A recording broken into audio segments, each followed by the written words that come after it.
So welcome, ladies and gentlemen, to the second panel in our day-long discussion of the U.S. and Japan in Asia. I am delighted to preside over this panel with two experts that you know well. To my immediate left is Professor Shiraishi Takashi.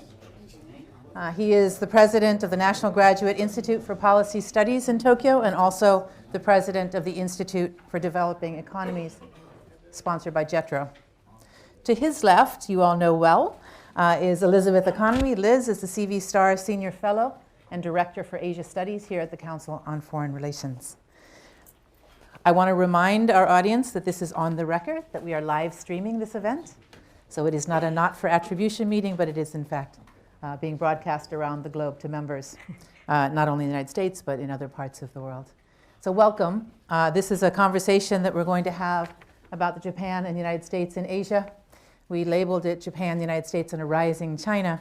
But I think we all know that this is not just a conversation about China. It's really a conversation about how the region is adjusting to this transformation of power, economic, military power in the region, but also just how the United States and Japan are going to position themselves in this emerging Asia. I've just returned, as I said in the introduction, I've just returned from a trip to Beijing and Tokyo, and I was, in some senses, I was delighted to see that the Japan-China relationship is better than it was this time last year. There has been numerous meetings between Xi Jinping and Prime Minister Abe. In the government-to-government relationship now, there is more traction. There is a discussion on risk reduction mechanisms in the East China Sea. And business leaders, Japanese business leaders, have invested some time going to China, reopening conversations about their role in the Chinese economy. At the end of this month, I think you'll see a large delegation of Keidanren and Japanese Shokokai, so Japanese Industrial Association leaders, going to China. So it's an interesting time for Japan, and so I thought maybe, Takashi, we'd start with you. If you could give us a sense of where the Japan-China relationship is at the moment. I think you put it very right. I mean, probably the worst is over. I mean, especially since Mr. Abe met with President Xi Jinping in Indonesia in late April this year. People, especially at the operational level, are meeting. And let me give you one anecdote. I mean, my university has used to have an MOU with Central Party School. And of course, you know, I mean, I don't see the president, who is Xi Jinping, but rather vice president regularly. But in 2013, MOU expired. And I got in touch with my counterpart and asked, you know, what to do. He told me, you know, we should wait. And then they came back to me right after Xi Jinping met with Mr. Abe in April. And so we have started discuss MOU again. So, you know, I mean, this clearly shows that Chinese counterparts are also have been waiting for this sign to come out, and so getting better. But I wouldn't say that will be wonderful. Not there yet. You and I were talking before the panel about this is the year of history in Asia, of course. This was the 70th anniversary of the end of World War II, and there were commemorations in August 15th. Of course, Prime Minister Abe made his statement, and then early 14th. September, on the 14th, but for the 15th. And then in early September, of course, Xi Jinping held his commemoration, accompanied by a military parade. Do you think we're over a little bit of the hump of this history, kind of dueling narratives on history by Japan and China, or how would you assess that as part of the relationship? It will stay. I mean, the history question will stay for many, many years to come. But at least China's reaction to Mr. Abe's statement in August was, I would say, muted. And also, I mean, actually, until shortly after that, Mr. Abe himself, I mean, wondered whether he should attend, visit China and see Xi Jinping either before, right after the celebration. So, you know, I mean, to that extent, I mean, they have started to talk with each other. So, I mean, for now, if some of the Japanese politicians, especially from Mr. Abe's inner circle, make if they don't make any stupid mistakes, hopefully, this will be sort of muted for quite some time. Yeah. When do you expect them to meet next? I think actually they have agreed to meet in Korea in early November, and then they will meet again over ASEAN Plus, East Asia Summit and so on. So at least they will see each other twice in November. Okay. So Liz, speaking of summitry, we just had a visit from Xi Jinping in Washington. I was sitting in Washington and it got slightly overshadowed by the Pope, but it was a pretty significant meeting. How do you analyze that particular meeting and in the larger context of U.S. PRC relations? Right. I would say here in New York, it was completely overshadowed by the Pope. Nobody paid any attention. Xi Jinping could have, just as well not have visited at all. I think to put a positive spin on it, I would say that the visit was better than expected. I think given the political atmosphere at the time that Xi Jinping came, if you remember, we were in the midst of talking about sanctioning China for, the cyber, economic espionage. China was in the midst of its reef reclamations in the South China Sea. We were concerned about that. There was, uncertainty about the direction of Chinese economic reform, given what had just happened with the stock market and the devaluation. And of course there was the draft NGO issue as well, the NGO law that China's in the midst of considering that would really hamper people-to-people exchanges, right? The ability of civil society organizations on both sides to work together, to collaborate. So there was a lot of sort of negative tension, I think, in the political atmosphere here. On the Chinese side, I happened to be in Beijing over Labor Day weekend for a meeting. There was a completely different set of expectations. There, people were asking, what can we do to make this visit as good as the visit of Deng Xiaoping to the United States? And the American side was like, do you have any idea what the discourse is like in the United States? That is simply not going to happen. But they came with an idea of really selling Xi Jinping, a sort of kinder, gentler version of Xi Jinping, and I think he did a reasonable job out in Seattle. We now have 3 years of Xi Jinping as General Secretary of the Communist Party, and so he's on his track record. I don't think there's an ability of him to sort of change the way he's perceived simply by making some nice cultural references in the middle of a speech. On the positive side, I think we did sign an agreement on the cyber economic espionage issue. Not that apparently it's sticking, since already I guess there are 7 cases now that have been tracked since the agreement was signed. We've agreed to work together in Africa on joint development issues. The climate change pledge by China, on paper significant. We'll have to wait to see whether it comes to fruition. So I think, again, there are some positives out of the meeting. I'm going to ask both of you about the longer-term trajectory of your both countries' relationships with China, but let's get the maritime and South China Sea issue out first.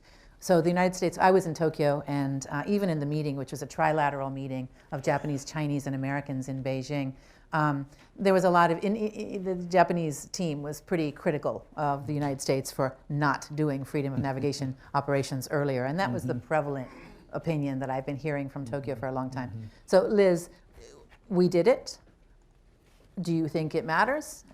Why does it matter? What's going to happen next? What do you think about it in terms of the Chinese reaction? Well, of course it matters. Better late than never, right? So let's start from that point. And look, one of the essential elements of our pivot or rebalance to Asia, was our pledge to shift 60% of our naval and air force assets to the region and to be a presence, to be a forward presence in terms of freedom of navigation. So we have to make that point, I think, to the Chinese. And we hadn't done it, whether simply hadn't focused on it or didn't want to irritate the Chinese, I think, but it was clear that the Chinese really begin to believe that, if there's no pushback, they're simply going to keep extending and expanding their sort of, moving from what you might call staking their claims in the South China Sea to actually realizing them. So I think it was absolutely important that we do this.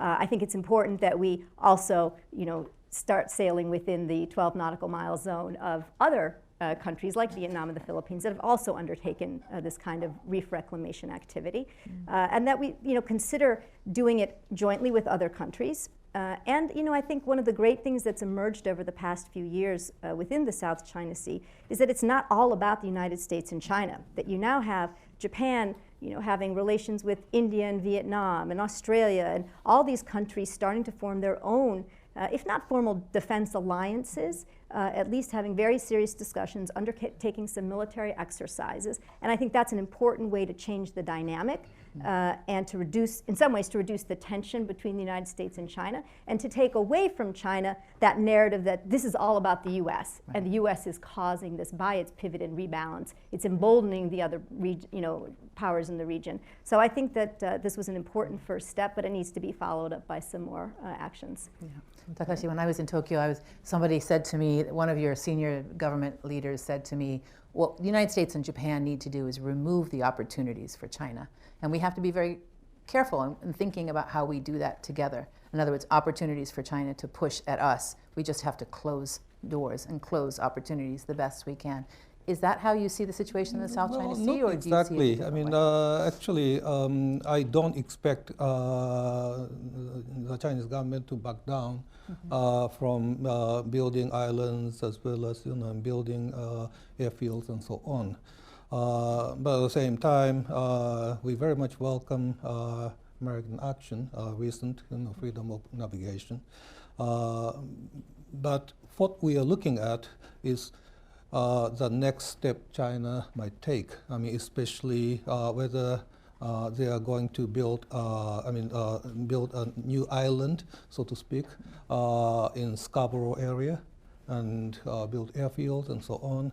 And so, if they go into that, operation, and then the tension will heighten once again. But if China refrains from doing that, then I expect the kind of American operation becoming kind of ritual, just like Chinese sending ships to Senkaku Islands, and they regularly send islands, and Japanese Coast Guard also counters their move, but that is already ritualized, and they try to make sure nothing untoward would happen. And so the best probably we can expect for now is this, what I will call ritualization, but it very much depends on what Chinese government going to do in Scarborough area. Let me ask you, since you raised the East China Sea, that there does seem to be an acknowledgement that the ritualized behavior, and there's some predictability in it, but the balance of forces looking forward are going to shift a little bit. China is deploying a lot more Coast Guard vessels. It has that big, very fancy, almost looks like a destroyer Coast Guard vessel that's now out and about. Do you think, how is Japan going to respond to that, or how should Japan respond to that? I think the Japanese government had to build more Coast Guard ships, obviously. Also, actually, we fully understand that East China Sea and South China Sea are in many different ways connected, and therefore, probably one thing the United States and Japan can do is to provide more sort of surveillance capability to ASEAN countries, as well as hopefully to provide technical support for building bigger patrol ships, for example, Vietnam, the Philippines, and so on. There are certain things we can do together. Japan's also relaxed its defense technology exports, right?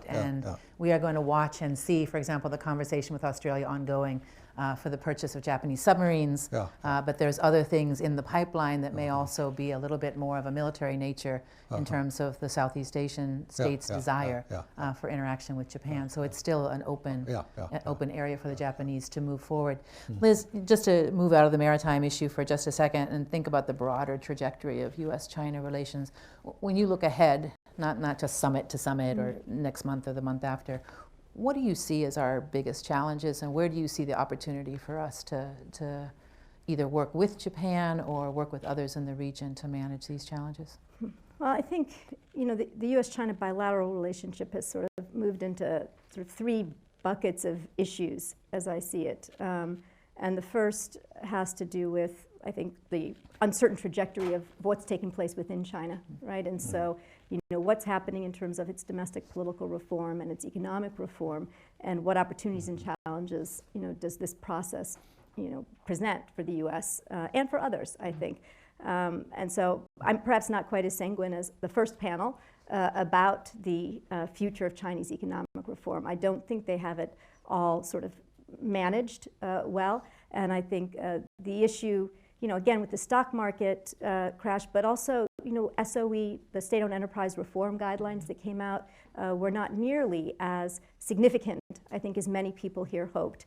There are a lot of regulations that have been coming out of the pipeline from this Chinese government that seem to hinder, right, or to constrain the sort of level of competition that the Chinese government seems willing to entertain for Chinese business from multinationals. So on the economic reform front, I think even more than just thinking about whether it's going to be a 6.5% growth rate or a 5% growth rate, it's really about how committed is Xi Jinping to that phrase, market is the decisive, force within the Chinese economy. I think that's an open question, has yet to be resolved. I think on the political front, too, things have been moving in a negative direction in terms of the U.S.-China relationship. And I think, again, going back to the draft NGO law, sort of the idea that everything is related to hostile foreign forces, that somehow everything that takes place in the country has to do with the U.S. or others trying to cause problems for China. I think these, again, this makes it a difficult sort of bilateral relationship. I think in the Asia-Pacific, again, challenges. I'll be up front and say that I think that China is really trying to supplant the United States as the regional hegemon. Not everybody agrees with me, but I see this as very much, looking at China first developing, new institutions, some of which were discussed again in the first panel, like the AIIB, but others talking about a security architecture that would not involve the United States. One Belt, One Road. It's a very massive plan, right, for infrastructure development and financial integration, which would link, China to the rest of Asia through to the Middle East and Europe. Again, in some respects, excluding the United States. Not that I think that's the sole purpose, but I think that effectively it may act to do that. And then finally, again, in the security realm, right, China, moving within the South China Sea, the East China Sea. And there have even been Chinese scholars who say that one element of the new relationship among major powers, right? This is supposed to be the great proposal from the Chinese government of a new era of amity between the United States and China, but talking about how that depends on, in fact, the United States basically ceding a sphere of influence to China within the Asia-Pacific. So I see the Asia-Pacific as an area where there's going to continue to be a lot of tensions. And then finally, on the positive note, I will say the third bucket really is the area of global challenges. And here I think we've had some success. Right. I think there's the opportunity to leverage what I see as Xi Jinping's ambition, both for himself and for the country, to be a global leader, to be a player on the global stage in a way that was not true for Hu Jintao or previous Chinese leaders. And China stepped up to the plate on climate change, on Ebola, with a little bit of urging from the United States. They moved from a pretty small level of assistance to a pretty significant one. Again, thinking about this development effort in Africa. So I think China as a norm setter has a lot of potential. There'll be some conflict, but there is some potential for cooperation. Right, thank you. Takashi, I wonder, sometimes when I sit in meetings with Japanese and American experts on China, we have a very slightly different lens through which we evaluate China's future. So Liz began with some of the domestic challenges that China faces. How do you see China's future, and how would you suggest that links it, how does that link to the Japan-China relationship? Do you see a fragile China? Do you see a strong, concerted China? Do you see a mix of both, or? Well, I mean, of course, before responding directly to your question, I would say, of course, distance matters. Yeah. I mean, China is just in front of us, in a sense, and that makes perception of many people about China quite different from American perception. Having said that, I mean, I would say that Xi Jinping has consolidated his power, and probably 2 years down the road, when the new leadership is elected, probably there are more people who are Xi Jinping allies than 3 years, I mean, when we thought 3 years ago. So in that sense, I mean, Xi Jinping is strong and probably will remain pretty strong for the coming 7 years. But at the same time, his talk about his China dream makes us a bit nervous, because certainly China dream is different from American dream. I mean, we can share American dream as Japanese dream, but China dream there is no space for example, Japan, and that actually makes it very difficult. And therefore, on the one hand, we certainly understand the need to engage China and find areas in which we collaborate with Chinese. I mean, for example, environment and so on. Certainly there are a lot we can do, but at the same time, we want to make sure that they wouldn't be in a position replacing Americans and, calling the shots in the region. No. What do you think the impact is on multilateralism in the region? You've written quite a bit about ASEAN-based multilateralism and how the Asia-Pacific multilateralism has developed. It seems to me that this new China puts a significant weight on existing multilateral institutions in the region. Yeah, Do you I mean, agree well, in a sense, I mean, if we look at, for example, the South China Sea again, I mean, what China is doing is, in a sense, to imposing its own domestic law onto its neighbors, right? And so, in that sense, the way of their way of doing rule making is quite imperial. And while, I mean, for example, TPP is multilateral, so in a sense, and what is at issue is how to make a rule in the region. I mean, that is an issue, and probably we need we need to make sure Chinese understand that the way they are trying to impose order is not something acceptable. That is number one. Number two, if you look at, again, I mean, ASEAN, I mean, in 2012, I mean, ASEAN basically persuaded or purchased Cambodian government, to make sure that the foreign minister's statement wouldn't be issued on South China Sea. You mean China?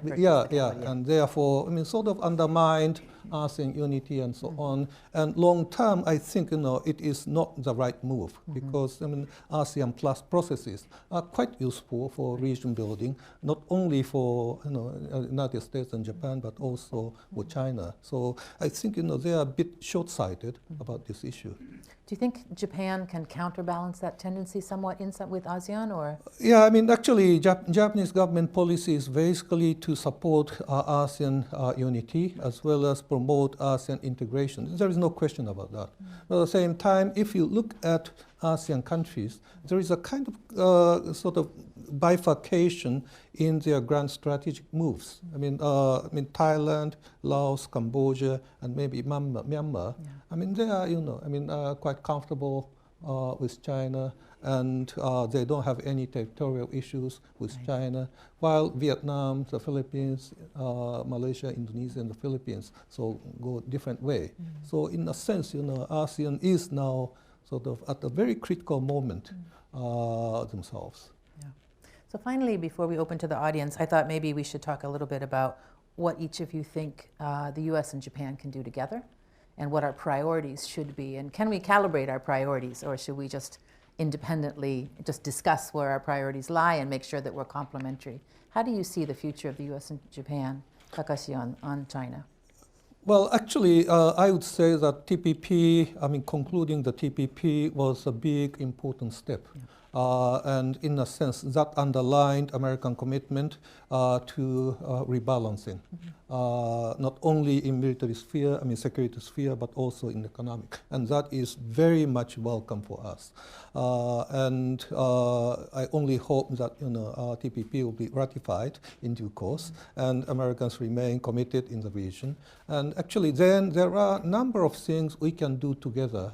Certainly, it is very important to make sure that Japan and United States understand what we are doing vis-a-vis China, both engagement and hedging. But at the same time, China is not the only country that matters. There are many other countries, and sometimes there might be differences in the way in which we engage these countries between Japan and the United States. For example, one good example is Thailand. Japan, find Thailand very important, because that is the center of hub in mainland Southeast Asia, where Americans tend to, sort of dismiss Thailand and be quite harsh on the current junta. I certainly, do not agree with the way, they change the government, but at the same time, it is strategically located. Right. So there are certain areas in which we might differ in their policy, but on China, certainly, we need to coordinate our activities. Great, thank you. Liz? Yeah, I've been thinking that there's not enough coordination between the United States and Japan, perhaps, on some of the political capacity building efforts underway within Southeast Asia, right? And to some extent, the U.S. plays the lead role in the security front. And Japan, frankly, is, it was interesting to me when I was doing some research a number of years ago to discover that Japan is the second largest investor in Southeast Asia after the EU. And then China is a very distant third, and then the United States. And I don't know how many people necessarily appreciate the fact that Japan, plays such a greater role in investment. And it seems to me that there's an opportunity perhaps for Japan to raise its political profile at this point in time as well within Southeast Asia, and to partner with the United States more closely. I know there is some of that going on, but the womanomics, a lot of what I think Prime Minister Abe has been talking about seems to lend itself to a more proactive Japan. And I think that would be a great natural partnership. Certainly, please go ahead. I agree. Especially, for example, on South China Sea, cooperation is already happening. Basically, Americans providing capacity building for the Navy, and Japan providing capacity building for the Coast Guard. Coast Guards, right. But the same thing, for example, in infrastructure development, probably Japan-U.S. cooperation in sort of very sophisticated infrastructure development might be very much welcome in Southeast Asia, or even South Asia and so on. Right, great. Anything else? Or Yeah, no, that was. It occurred to me that I thought there were some new opportunities, and then I guess I could make offer a very provocative thought, which is, we have not had a particularly clear response to China with its proposal for a new relationship among major powers. Right. And at first it seemed that China was proposing a bilateral new relationship, and then it included Russia and the EU at some later point. So I think they either got confused themselves, or maybe our failure to respond clearly then made them broaden. It's not quite clear to me how. But again, Japan is the third largest economy in the world. It doesn't really make sense to have a new relationship among major powers that doesn't include Japan.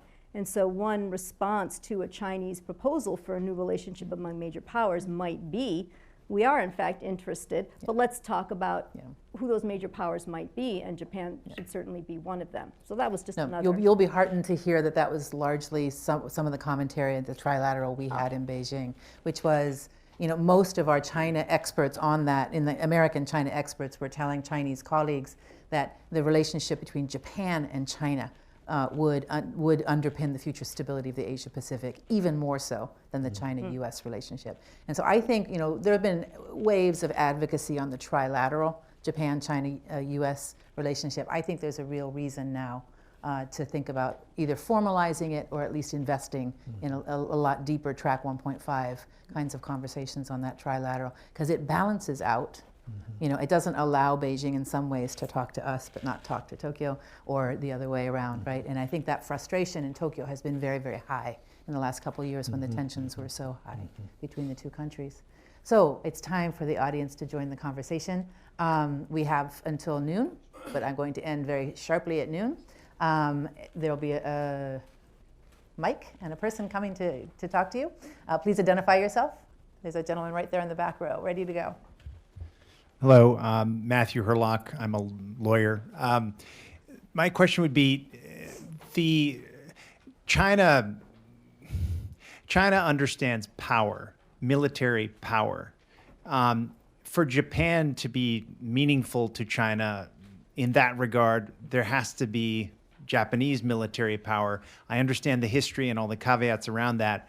How does Japan think about that looking forward? Because that has to be a key part of any meaningful discussion. Okay, thank you. Takashi, do you want to take a stab at that first? Well, I mean, given the current Japanese budget crisis, there's no way for the Japanese government to expand its defense forces substantially. But at the same time, if you look at the past 70 years, the cornerstone of Japanese security policy is US-Japan alliance. And therefore, what Mr. Abe has been doing to strengthen the alliance, and that alone, and that actually requires Japanese government doing its own part. So, I mean, I fully understand that we need to have more military muscle. At the same time, under the current circumstances, probably what we are doing is at the most we can do. Just to take that one step further, I think it's very important, especially in Washington, to understand that Japan's not going to have an independent military capability unless the region vastly changes, right? Yeah. So the alliance is Japan's statement of its intent, right? And I think our ability to make sure that the alliance, the deterrent, continues to be strong, but that we also work with Japan in expanding some of the ways we work together in the Asia-Pacific sends the same kind of signals to Beijing as, for example, simple military power would. So I think it's the alliance. I would agree with Takashi, it's the alliance. There's a gentleman right back there, and then I'll come to the front right there. Marshall Bhutan, Asia Society. I'd like to ask you both, or all three of you for that matter, about the basic motivations, if you will, of Xi Jinping's behavior in all the spheres you've been talking about, particularly internal dissidents and corruption, and of course the surprising assertiveness externally, particularly in the region. Some people say that this is really kind of battening down the hatches, anticipating domestic problems due to economic slowdown. Others say that actually he brings to the job a very statist view of China's past, present, and future, and he's reasserting that, despite what Adam told us this morning about the importance of markets. I'd like to know what the two of you think. What's really going on here? Thank you. Liz, you want to start that one? Well, I probably end up closer to the second than the first, Marshall. I think if you look at, when Xi Jinping first took power, I mean, the minute he stepped on stage as general secretary before he even became president, he said, corruption could be the death of the party and perhaps even the death of the Chinese state. And so I think his number one priority from the get-go has been the re-legitimation, right, and the strengthening of the Chinese Communist Party. And so what has fallen out within the political sphere, I think, has been derived basically from that as a primary objective, right? So the anti-corruption campaign, an effort to some extent on the positive front to address some social issues like the one-child policy, like the hukou system, like the environment. These are areas where there's a lot of social unrest, right, around some of these issues, certainly a lot of social unhappiness. So I think that was a second part of his domestic strategy. But then, as you mentioned, the crackdown, right, and the tightening. And what I mentioned earlier, the, sort of activity against the hostile foreign forces, Westerners saying you can't teach Western liberal values in our universities. We're going to check all our textbooks. We're going to develop a blacklist of foreign scholars that are critical of China and bar them from coming into the country. Well, he didn't say that, but that's a recommendation from some others in the think tank world there. So I think that, number one was reasserting the primacy, cleaning up and asserting the primacy of the Chinese Communist Party. And I don't see that changing at all. I think, he's someone, it took him, 8 or 10 times to become a member of the Communist Party before he was finally accepted. I think it matters to him a lot. And then I think in the assertiveness, again, if you look back to his Chinese dream, right, what was it? It was a robust Chinese Communist Party at the forefront of the political system, right? It was a strong Chinese economy to achieve a moderately prosperous, society. And then it was a strong Chinese military capable of fighting and winning wars, right? It's a rejuvenation of the Chinese nation, right? That is the Chinese dream. And so I think he's pushed forward on all fronts in a way that he feels is going to achieve what is his vision of a Chinese dream. Just as a footnote on that too, Liz, if you went back and look at his speech on September 3rd, he clearly was signaling to his own population that the work is not yet done. Right? That the resurgence of China is incomplete, and that younger generations need to continue the work. So it's an interesting, it's not as if he's seeing it as just being all about his tenure or his generation. It's a continuation, I think. Yeah, I mean, I agree. I mean, I think, anti-corruption campaign is a way to restore legitimacy for the party state itself. But at the same time, I would say that given the fact that Xi Jinping and his allies are basically the second generation of party founders and leaders. I mean, long term, I would say 5-10 years, Chinese people might start asking, who owns this party and state? I mean, it's not exactly the public, but rather a very teeny group of the second generation of former party founders and leaders. So, this question of party legitimacy still remains. Right, I think exactly, and it's probably important to recognize that within China today, there is criticism, right, of the anti-corruption campaign because it's not transparent, because it's not rooted in the rule of law. And so, even as it's being prosecuted, it itself, falls prey to that same kind of, cronyism in some respects that he's supposedly attacking. So I think that there's an element, within the Chinese population that is somewhat, while it's popular overall, still somewhat distrustful about the way that it's being pursued. And there is a really interesting study by a professor up at Harvard that hasn't been published yet, but shows that at the vice ministerial level and above, if you look at the people that have been detained or arrested, nearly half of them are tied to Xi Jinping's personal political enemies. So it's just, I think, an important sort of, effort to show some of what we thought was that political targeting actually is taking place. Thank you. Earl, you're next. Thank you. Earl Carr, representing Momentum Advisors. A question to each of you. Takashi, in terms of the Yasukuni Shrine issue, where do you see that possibly derailing or impacting Sino-Japanese relations? And then for Liz, you talked about the overshadowing of Xi Jinping's visit here in the US. How did that compare and contrast to the kind of rock star or royal treatment that he was given it when he visited London? If you could talk about the perceptions and how that visit was viewed. Thank you. I don't think Mr. Abe is going to visit Yasukuni Shrine again while he is serving as prime minister. He already visited once and did his, his payback to his right-wing constituency, and I think that is it. But at the same time, this question remains, and mainly because there are war criminals shrine there.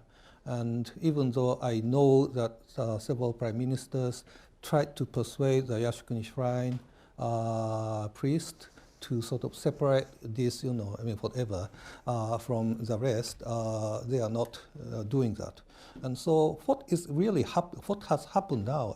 What happened probably in the 1960s and remains until now is in fact, very right-wing Yasukuni Shrine priests have taken hostage all the war dead, and then tried to impose their right-wing ideology on the Japanese public. And the Constitution itself protects the separation, Yasukuni Shrine, because the Constitution defines a separation of religion and state. So in a sense, all the prime ministers cannot do much about this issue, and as long as Yasukuni is there, this issue remains. So I wrote a pretty critical post about the way that Britain handled the Xi Jinping visit. But let me say that it seems to me they're basically betting on the Chinese economy, right, as basically driving forward the British economy. I'm not sure how that happens, except if Britain becomes like a country in Africa, right, or a developing country in Southeast Asia in terms of looking for infrastructure development and assistance, like this nuclear power plant or whatever else that it's looking for. Is Britain making products that the Chinese want to buy? That has to do with what the Brits are doing on the home front. I think it is shameful that they were so willing to trade out human rights and other political considerations in their meetings with Xi Jinping. I think there is some discontent within other parts of the British bureaucracy about the way that the visit was conducted. And I think they can look to Germany, right, or to the United States, and they can see that it's possible to have a robust trade and investment relationship with China and not sacrifice entirely your principles. So yes, they gave him rock star status. They said they want to be China's best friend in the West. And I think we'll see how that pans out for them. I think from our perspective, it could be somewhat concerning, right? What does this mean in terms of British willingness to stand with the United States in the United Nations? Is this going to have a broader set of foreign policy ramifications and security ramifications? Supposedly Cameron was invited to speak in Singapore on regional defense issues, and he declined, ostensibly because he was concerned about saying something that might offend the Chinese. So, I think that kind, if this turns into something bigger than simply, a bet on the Chinese economy and what it can do for Britain, I think that that's a problem. Thank you both. There's a lovely group over here. I just want to make sure nobody's over here waiting You have to to get ask my Karen, attention. Sheila. I know, Karen is She's next. been waiting a long time. I know, you've been very patient, and I apologize. I just wanted to make sure I wasn't focused completely on this side of the room. Thank you. Speaking of uneasy friendships, I'm curious to hear your views on the role of Russia in this dynamic. Russia looking at China as a potential customer, though dubious in light of China's investment in Central Asia, which I can't see accruing positively to Russia in any way over the long term, and the territorial conflict with Japan. How will they likely emerge as a disruptor within the region, and what is your view on how both the U.S. and Japan should act in light of that? Takashi, you want to go first? Well, certainly Mr. Abe, has been trying to sort of establish personal rapport with Putin, and also hopefully make some improvement in Japan's relationship with Russia and so on. But personally, I just don't think that it's worth it. We have had series of unhappy developments with Russia over so many years, and I don't think there is any real sort of trust between the two countries. So even though, in a sense, Russia for Japan is like China for Britain, right? It's far away, and Ukraine is, quite far away. So it's more sort of European problems than Japanese problems, and therefore probably some leaders in Japan see some opportunity in making deals with Russian, but at the end of the day, they wouldn't get any. That's the sense. And and as far as Asia Pacific is concerned, Russia is not a major player, and I don't think they will. I guess I think you pointed out that there are both areas of complementarity and areas still of competition between the two, and I think it's important to remember that Russia and China have worked together often within the UN Security Council for many years, and so this sort of newer seeming relationship between President Putin and President Xi, I think they have ratcheted it up to some extent, but there has been a sort of long-standing relationship there. And I think continues to be some concern in Russia over China's Central Asia play. Definitely, they have their own ideas about how they want their economic influence to spread throughout the region. So it'll be interesting to see how that continues to play out. Nonetheless, their defense relationship, I think, is increasing. They're undertaking naval exercises together. China has been, tacitly, it's by its silence, I guess, it has tacitly supported Russia in Ukraine and Crimea. So it could have gone either way, and it chose to go to the side of Russia. So I think it's something that we have to watch carefully, looking forward in the Arctic, what's going to happen there with Russia, China. China's making a play, I think, to be a much more active participant, I think it wants to move from observer status to somehow becoming a member of the Arctic Council. How is all of that going to play out? I think there are a lot of different parts in play, but certainly for the moment, I think they find common cause you know, in their sort of political spheres, right? To some extent, the way that they are looking at the United States, but still some underlying competition. Just to add on to that, Mr. Abe was just in Central Asia, visiting 5 countries, and very obviously giving a little bit of, you know, a little bit of play there for Japanese ability to invest in infrastructure and to really be part of the conversation in Central Asia. I think the Prime Minister's goal, although I've never spoken to him directly about it, but is to continue to engage with Moscow as an option, so that we don't just sort of give the Russia-China relationship a lot of play by itself.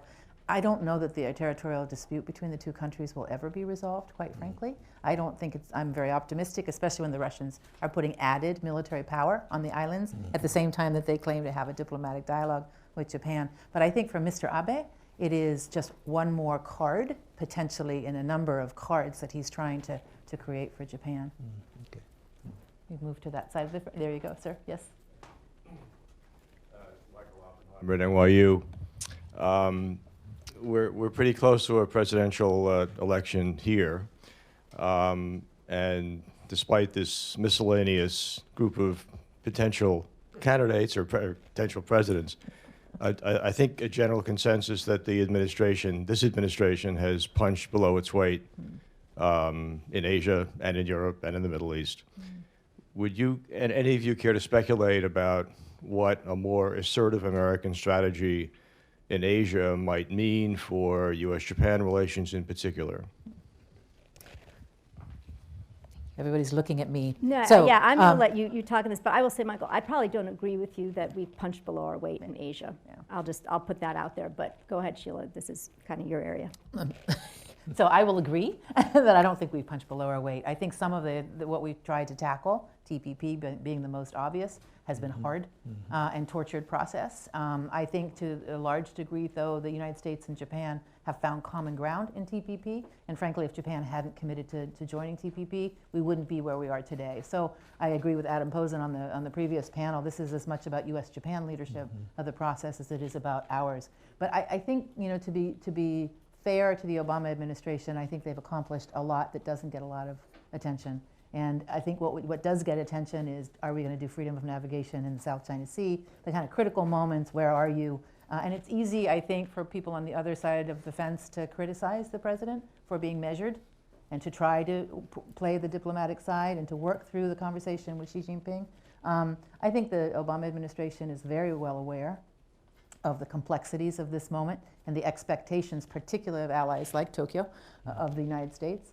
But we're in this awkward spot at the moment where Tokyo actually wants us to be much more assertive with China than Tokyo is really willing to be itself at times, right? To be quite fair. And that's okay, but I think we should recognize that we are in a situation now where the expectations of us are much, much more complex. It's not just, okay, let's go out there and have 60% or 80% of our military in the region. We're going to have to be much more sophisticated in terms of how we develop opportunities for collective action in the region, not just with allies, but with countries around Southeast Asia, how we're not going to make those allies, those countries nervous, that we're overplaying our hand and inviting Chinese response. So I think it's a much more sophisticated game, and whoever comes in next, it's not just going to be okay to say we have to be assertive.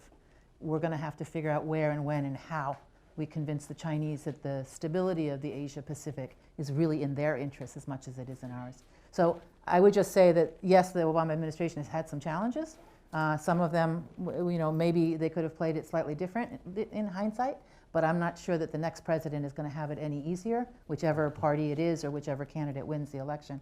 It's just a complicated game out there, and I think Tokyo and Washington are going to have to be very careful that we're on the right side of making our choices and we're informing each other about the import of those choices for our own domestic publics as well.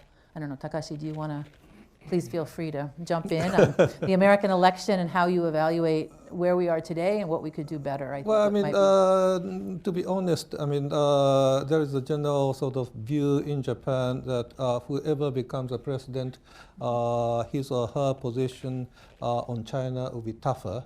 And that is welcome for us.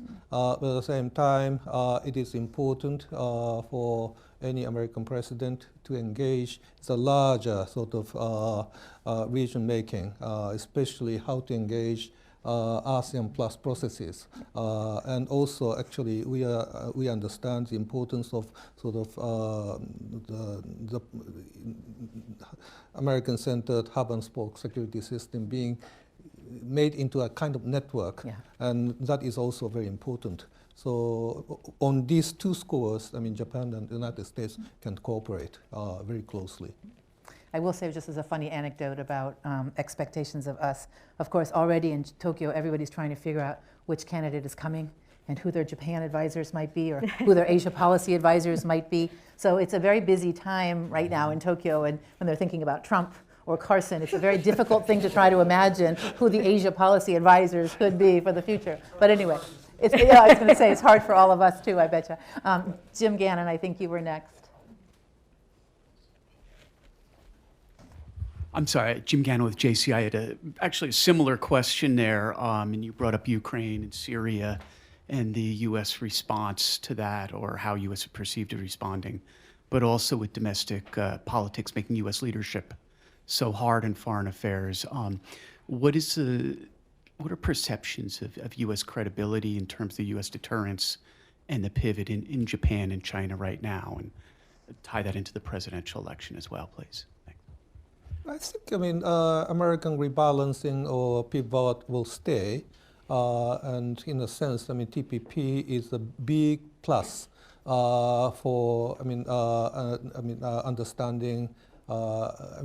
Americans assuring that they will stay in Asia. So in that sense, I mean, actually, TPP has done a great deal to the American credibility in the region, including Japan. If we could just get it passed, right?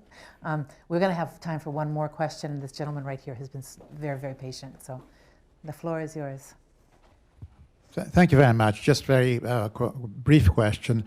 The stock market issue that occurred in the summer, to what extent do you see that as a learning experience for how to manage the economy?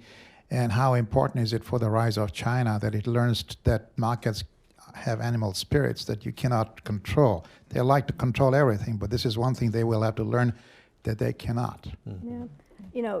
I think we're going to have to wait to see how much they've learned from it. I mean, we can look at it and think, okay, clearly they have learned from it. I think that the issue with the stock market and how they managed it was not simply that they went in at the end to support it, but that they were also very responsible for boosting it on the way up, right? And so that, they boosted it, then they rescued it, then they went after all sorts of people that they thought were somehow responsible for causing the problem to begin with. And so it's they were as far from being an impartial regulator of the system as one could possibly imagine.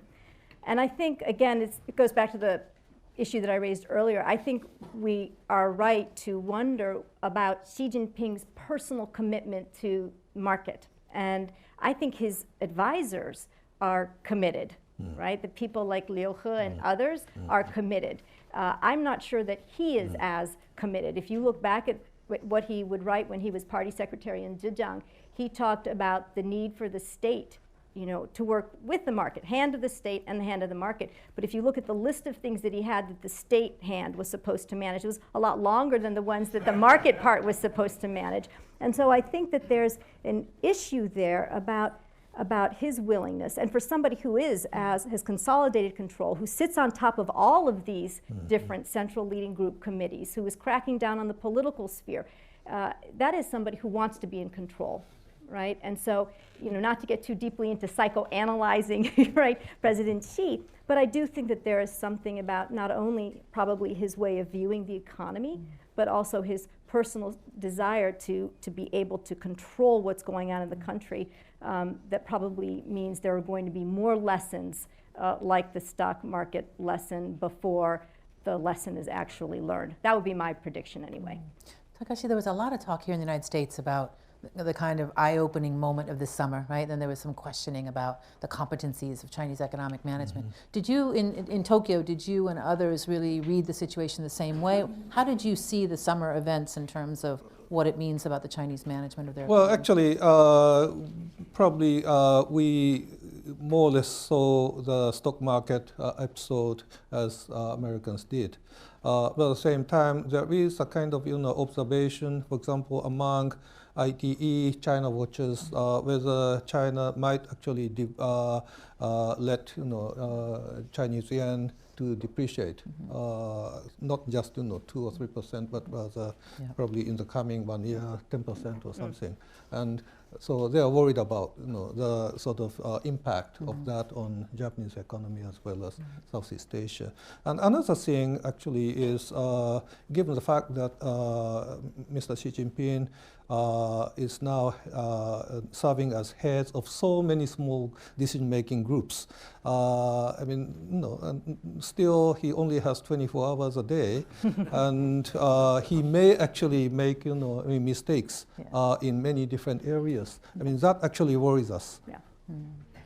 Well, I hate to call a close to this because I think we could continue the conversation for some time. But I want to reiterate what I said at the beginning of the day, which is the U.S. and Japan in many ways have a lot of common goals in terms of how we would like to see the Asia-Pacific evolve and emerge and the kinds of roles that we would like to play in the region.